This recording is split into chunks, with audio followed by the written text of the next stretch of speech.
Hey guys, James here from 5star822. I thought I'd do a quick vid response to Les's video about becoming a better painter.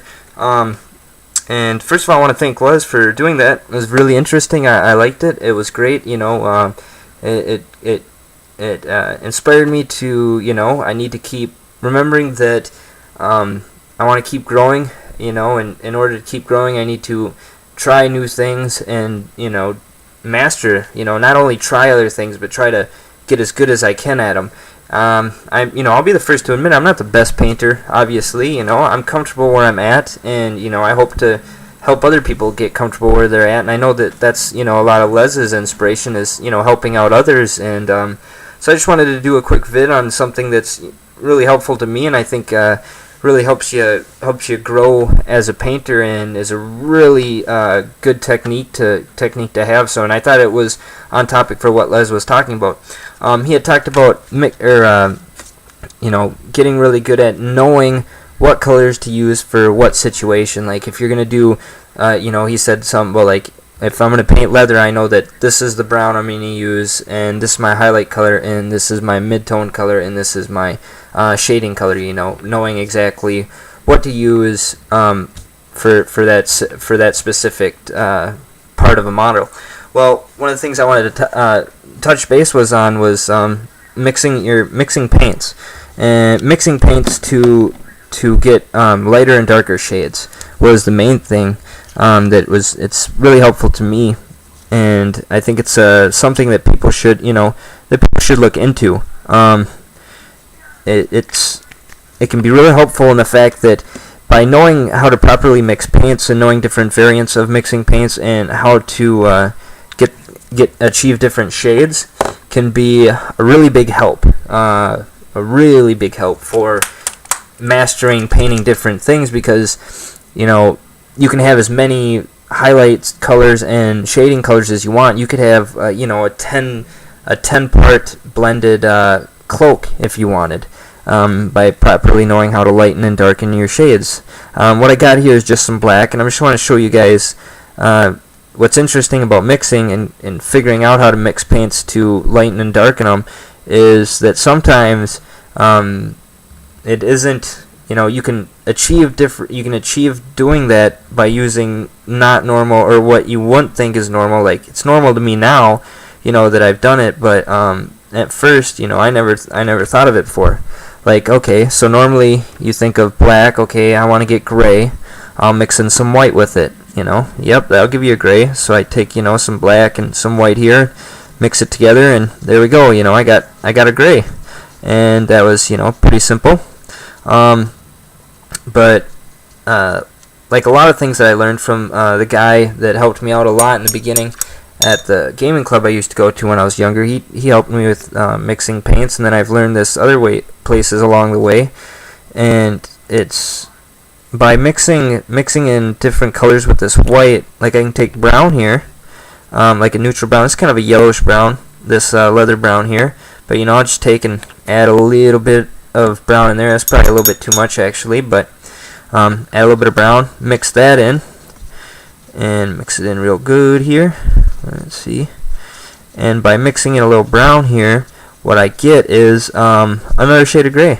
And this shade is not as it's warmer, and it's got a more natural gray tone to it than just mixing in white and black to get a gray. That's kind of get how is it put for mechanical. You get like a mechanical gray when you mix white and black. And by adding a little bit brown, it's a little bit warmer. It's more natural looking. So, and I never thought of that before. And then if you take white, I'm gonna take some more white down here, a little bit of white, and then you can also take some neutral mix, equal parts of a green and a darker red, and mix it in. Now, obviously, you mix red and green, you get a brown. Well, so I can do the same thing here. I can mix, a little bit of red, a little bit of green, a little bit of white, and some black together, and I'll end up again with another shade of gray, as you can see there. So there we go. and that again will make it not as mechanical looking as just mixing white and gray. And then of course I take my white, the normal way of, or I shouldn't say normal, it's not normal for a lot of people, but what you would think, of course, is you take some black and some white, mix that together, and there you go. You have another shade of gray. And I just wanted to show you this because there's so many different techniques for mixing paints. There's so many different variants and different things that you can do that a lot of times people don't think of doing. Like I never thought of, I would have never thought of adding red and green and browns in to make shades of gray. I would have never thought of it. And it's not like because it's crazy, or way out there. It's just it didn't come to me. So by learning to properly mix paints and how to lighten and darken different shades of color, I learned that along the way. So I kind of wanted to say, to get that out there, to go check it, go look into it. Go look into mixing paints and ways of mixing paints and what to mix with what, to get different shades and different lightnesses and darknesses of colors and stuff. Because there's, it's called value. And if you look on this card here, I got this a while ago when I got my Daniel Smith thing, and I've used it, and it's really neat. And what it does is it gives you the value, starting at black, which is a value of 0, and then going all the way up to 10, which is completely white. And what you do is you put it next to a color. You squint your eyes, and whatever color it matches up with, that's the value, is the relative to lightness or darkness. So it's kind of cool, So technically on here there's like 10 different, or 11 actually, 11 different variants, black all the way to white, and then there's 9 shaded colors. So white could be my absolute highlight, and black is the would be the deep recesses. So I could have a 10 layer